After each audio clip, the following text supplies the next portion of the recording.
everyone, and welcome to the TheSmartOjus Talk Show. Today, we will be talking about my thoughts and opinions on Nintendo's E3 2017 presents. During the week of June 11th, the event known as Electronic Expo, or E3, was held. At this event, gaming companies announced and showcased many of their upcoming games. A major participant for this occasion was Nintendo, who had an overall presence all over E3 for their Nintendo Switch and Nintendo 3DS platforms. I will be talking about the games we saw for the Nintendo systems at the event, the amiibo they showcased, and my thoughts on their presence this year. At this year's E3, for both Nintendo Switch and Nintendo 3DS, Nintendo showcased a total of 23 games, which includes both first-party and third-party software. Of those 23 games, a majority of them were for the Switch, and a few for the 3DS. I am intrigued by the games for both systems, but mostly for Switch, so let's begin with that. For the Nintendo Switch, there were a total of 19 games showcased for Nintendo's E3 presence this year. Most of these games being first party, but there were also quite a few third-party games showcased. Since I am a huge Nintendo fan, I am interested in most of the games shown, so I will be talking about a majority of those 19 games. Let's begin by looking at all the first-party Nintendo Switch announcements. There were 12 first-party Nintendo Switch announcements and showcases at the event that were shown through the Nintendo Spotlight, Nintendo Treehouse, or the tournaments. Of those 12 games, I have an interest in 10. Number 1, ARMS. We saw a very small snippet of ARMS at the beginning of the Spotlight, and then we had a full showcase of the game on Wednesday, June 14th, through the tournament and an exhibit on Treehouse. We saw a lot more gameplay and various strategies and skills from various players. Even Mr. Yabuki, the producer of the game, played against the winner of the tourney, and he kicked Zerk's butt. Yabuki-san showcased what the true potential of ARMS can be in the competitive scene. We also saw the unveiling of 2 free DLC updates coming later this month and next month. For the month of June, ARMS will be receiving a Spectator Mode update, and in July, it will be receiving a new character, Mr. Brass. There's so much lore to Mr. Brass, and he looks really OP, or at least Mr. Yabuki was OP with him. ARMS had a fair amount of presence at E3, and I will be for sure be buying the game next month when I buy my Switch. Number 2, Splatoon 2. Just like ARMS, Splatoon 2 received a brief few seconds at the start of the Spotlight, had a tournament, and was shown on Treehouse multiple times. Through the tournament, we were able to see how much more balanced the game is for competitive play, the new maps, how abilities have been nerfed or buffed, and the new changes to each ranked mode and weapons. We saw 4 professional Splatoon teams all over the world play the game against each other, and the level of skill between all the players were amazing. Shout out to the team that won, Deadbeat. They deserve the trophy and medals they received. We also saw gameplay of Salmon Run and the campaign mode through the Treehouse. Both the modes look very great and are full of gameplay, especially the story mode. One of the major complaints of Splatoon 1 was the short and lacking story mode, but for Splatoon 2, it looks like they're going all in. As for Salmon Run, it looks absolutely fun and chaotic. It will be a great co-op game to play with friends locally and online.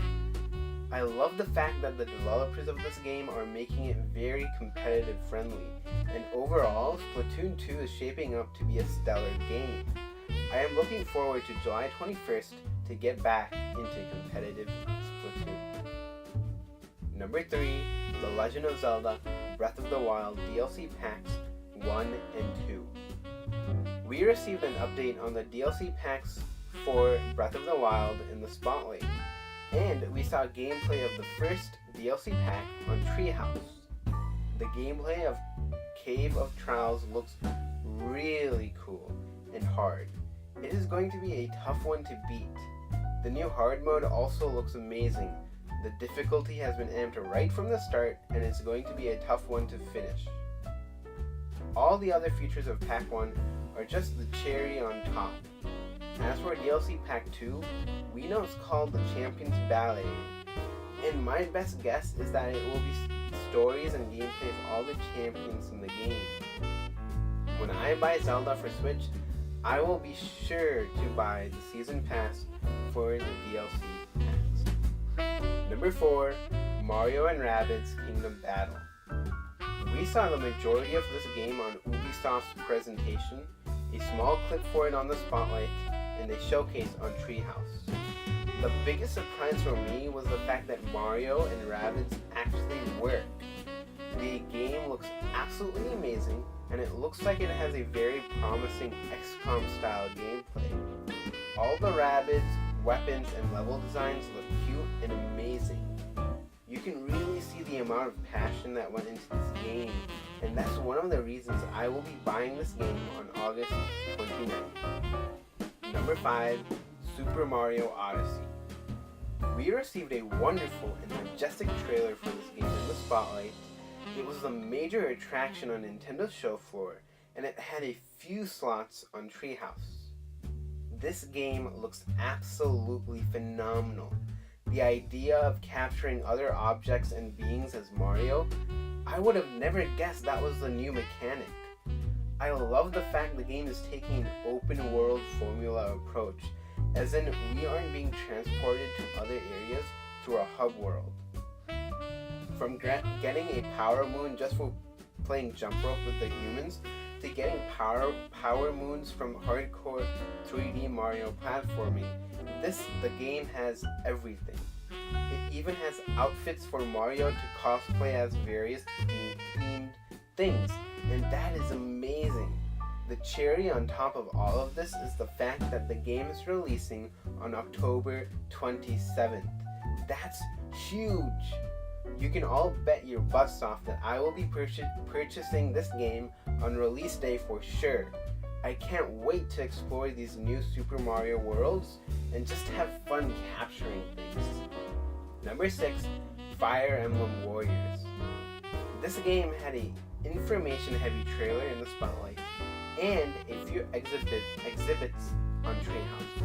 The game looks really great and all the heroes look amazing. The gameplay looks like the awesome Warriors gameplay I love. I got into the Warriors franchise with Hyrule Warriors, and now I am planning on buying Fire Emblem Warriors this fall. I can't wait to be able to understand more of the Fire Emblem universe. Number 7, Kirby. There was a first look trailer for a new Kirby game in the spotlight. The game looks really gorgeous, and the multiplayer aspect looks really fun. All the levels and power-ups look great and intuitive. I am really excited to play and see more of this game in 2018, and maybe even find out its official name in the future. Number 8, Yoshi. We saw a trailer for a new Yoshi game in the spotlight, and there was a showcase for the game on Treehouse. The game looks absolutely cute and beautiful with its paper crafts art style, and it seems to be taking inspiration from Woolly World. The gameplay looks really fun, and the idea of there being two sides to a story or two sides to a level is awesome. The concept of interacting with objects and enemies in the foreground looks to be an intriguing gameplay element, and I can't wait to play this game in 2018. Number 9, Pokemon. In the spotlight, we received a confirmation from the Pokemon Company that Game Freak is indeed developing a core RPG Pokemon game for the Nintendo Switch. We unfortunately didn't see a trailer or even a logo, just a confirmation. I can't get too hyped for this as nothing was shown, but just knowing that it's coming to the Switch makes me happy. Number 10, Metroid Prime 4. In the spotlight, we also received confirmation that Metroid Prime 4 is in development for the Nintendo Switch, as well as a logo. I am more of a fan of 2D Metroidvanias, so it didn't catch my eye that much. Just like with Pokemon, no gameplay was shown. So I don't have much excitement, but I am glad it's in development. Those are all the first-party games I am interested in for the Nintendo Switch. The Switch has one first-party game releasing every month for the rest of the year. That's no small feat. Nintendo is putting in the work to make Switch successful.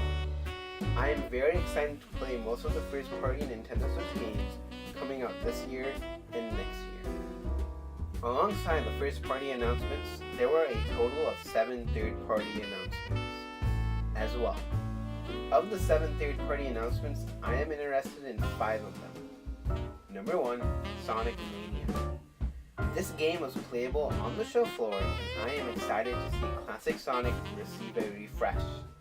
They have made the game much better in terms of gameplay mechanics, and I can't wait to play this game and feel a blast from the past on August 15th. Number 2, Skyrim for Nintendo Switch. Skyrim was showcased mainly at Bethesda's conference and had a small glimpse in the spotlight. I have yet to play Skyrim, and the fact that it's coming to Switch is awesome. To know that not only will I be able to play the game on the go, but I will also be able to use Zelda Amiibo to unlock clothing and weapons is amazing. I am very excited to get my hands on this game in the fall. Number 3, Rocket League. We found out about this game through the spotlight.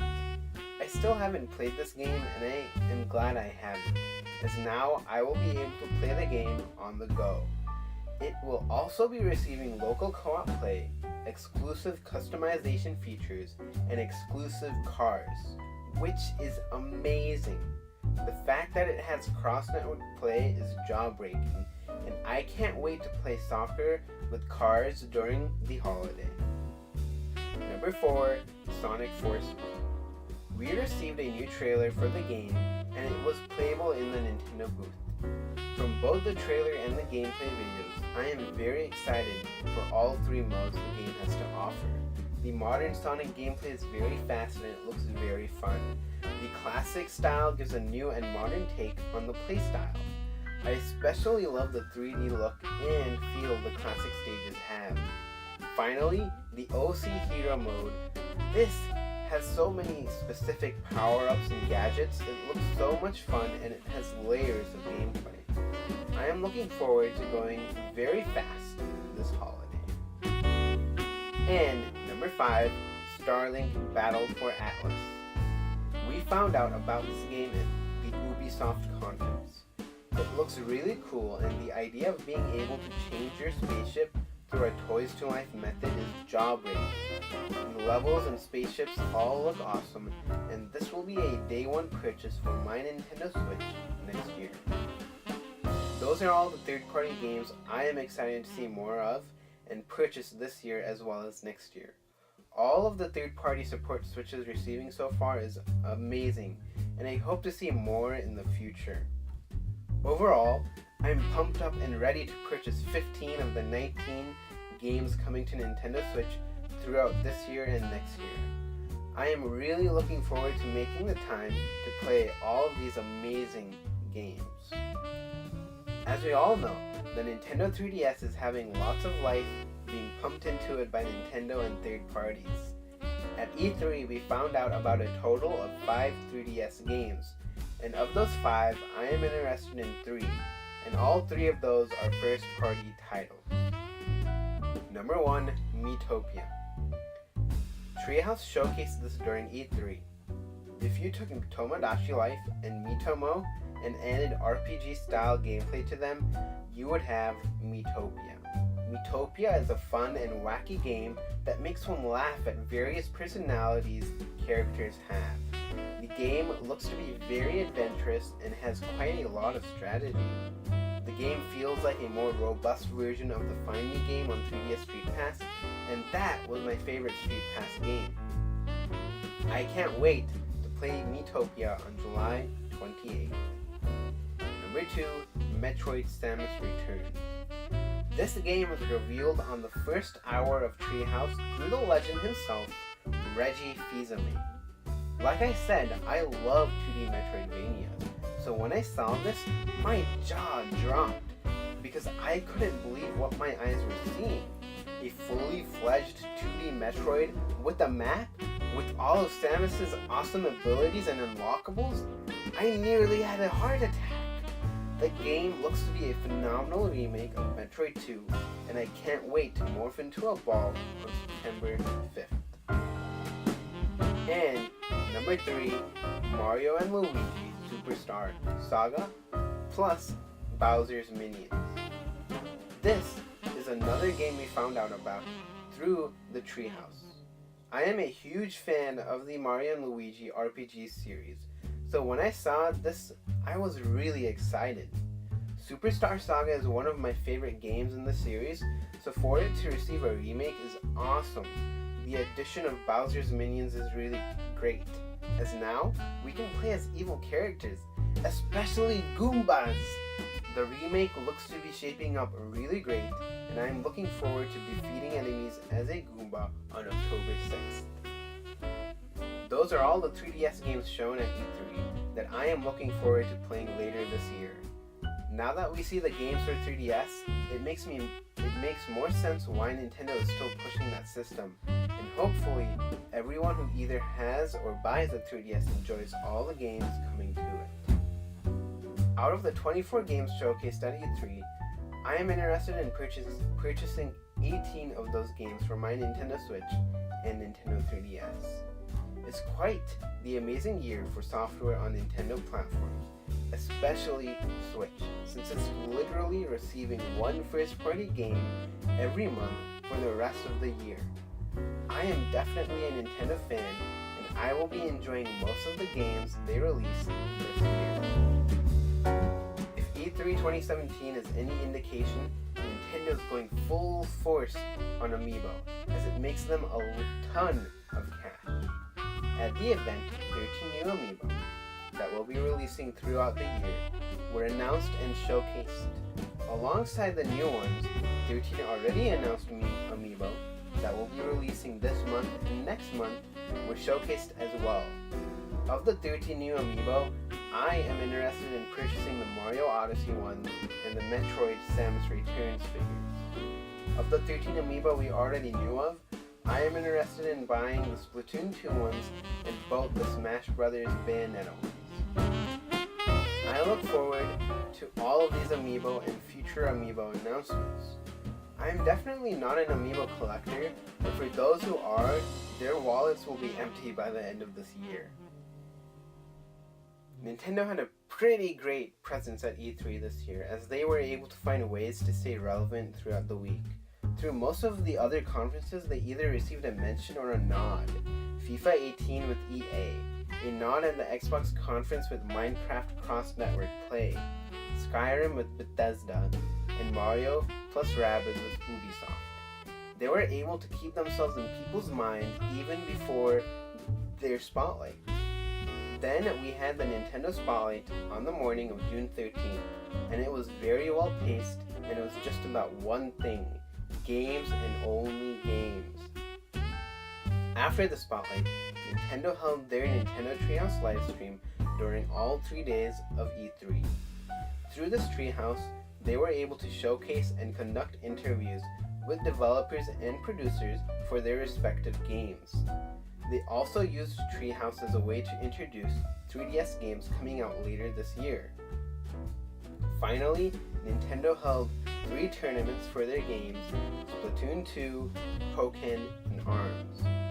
All of these tournaments showcased what all the games have to offer and were really fun to watch.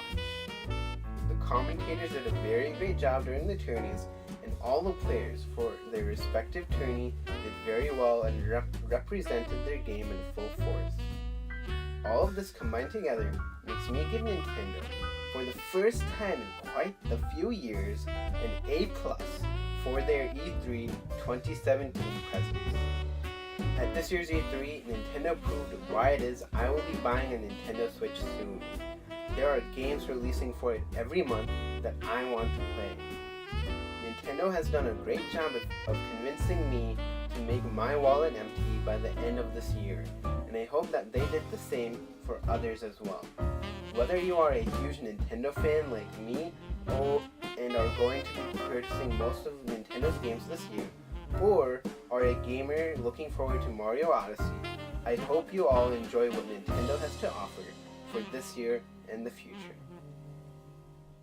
Thanks for listening.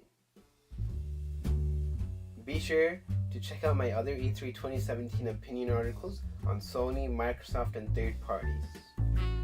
Also, if you'd like links to my social media, links are in the description down below for my Twitter and Facebook page. Finally, if you guys would like to read similar topics in blog form, I'll be leaving my Medium post link in the description below. Thank you.